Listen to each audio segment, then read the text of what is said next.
పిత పుత్ర పవిత్రాత్మ నామమున ఆమె. క్రీస్తు ప్రభుని యందు మిక్కిలి ప్రియమైన సహోదరి సహోదరులారా, ఈరోజు మన కథోలిక స్త్రీ సభ జబదాయి కుమారుడైన పునీత యాకోబు అపోస్తులుని యొక్క పండుగను ఎంతో వైభవంగా జరుపుకుంటూ ఉంది.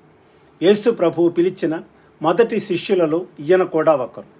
ఈరోజు మనం ధ్యానించిన మత్తయి శుభవార్త 20వ అధ్యాయం 20వ వచనం నుంచి 28వ వచనం వరకు యాకోబు మరియు అతని తమ్ముడైన యోహానుల తల్లి యేసు ప్రభువు వద్దకు వచ్చి, నీ రాజ్యంలో నా 2 కుమారులలో ఒకరిని నీ కుడి వైపున మరొకరిని నీ ఎడమ వైపున కూర్చుండబెట్టుము అని వేడుకుంది.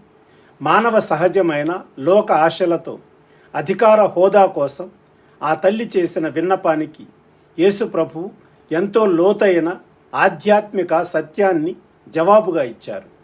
మీరు ఏమి అడుగుచూ ఉన్నారో మీకు తెలియదు. నేను త్రాగబో పాత్రను మీరు త్రాగగలరా అని ప్రభువు ప్రశ్నించినప్పుడు యాకోబు మరియు యోహానులు ఏమాత్రము వెనుకాడకుండా త్రాగగలము అని జవాబు ఇచ్చారు.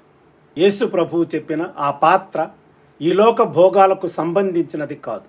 అది త్యాగానికి, శిలువ శ్రమలకు మరియు అమరత్వానికి సంబంధించినది.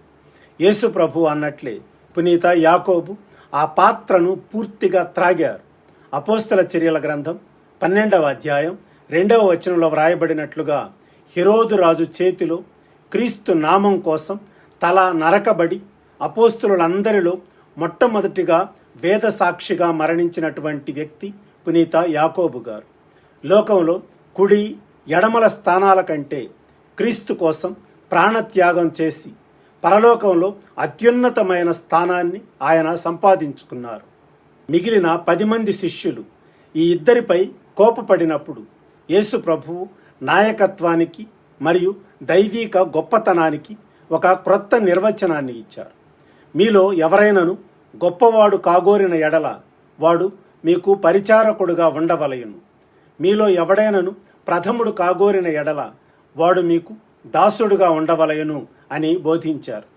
ఈ లోకంలో అధికారులు ప్రజలపై అధికారాన్ని చెలాయిస్తారు, కానీ దేవుని రాజ్యంలో సేవ చేసేవాడే అత్యంత గొప్పవాడు. మనుష్య కుమారుడు పరిచర్య చేయించుకొనుటకు రాలేదు, కానీ పరిచారము చేయుటకును అనేకులకు ప్రతిగా విమోచన క్రయధనముగా తన ప్రాణమును ఇచ్చుటకును వచ్చి ఉన్నాడు అని యేసు ప్రభువు తన జీవితాన్నే మాదిరిగా చూపించారు. ప్రియ సహోదరి సహోదరులారా, పునీత యాకోబు గారు మనలను ఒక ఆత్మ పరిశీలనకు పిలుస్తూ ఉన్నారు. మన క్రైస్తవ జీవితంలో మనం దేవుని నుండి హోదాలను లేక ఈలోక ఆశీర్వాదాలను మాత్రమే కోరుకుంటూ ఉన్నామా, లేదా క్రీస్తు చూపే త్యాగపూరితమైన సేవ చేసే పాత్రను స్వీకరించటానికి మనందరం సిద్ధంగా ఉన్నామా? అధికారాలు చెలాయించటం కాదు, మన కుటుంబాలలో, మన సమాజంలో ఇతరులకు దీన మనస్సుతో సేవ చేయడమే నిజమైన దైవభక్తి. ఈ పుణ్య దినాన పునీత యాకోబు అపోస్తులని విజ్ఞాపన ద్వారా ఈ లోక ఆశలను విడిచిపెట్టి క్రీస్తు చూపిన సేవా మార్గంలో నడవడానికి అవసరమైన కృపను అర్థించుదాం.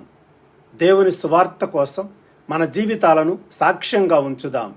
ఈ పరిశుద్ధుని ప్రార్థనలు మనందరికీ సదా తోడై ఉండునుగాక. పిత పుత్ర పవిత్రాత్మ నామమున ఆమెన్. God bless you.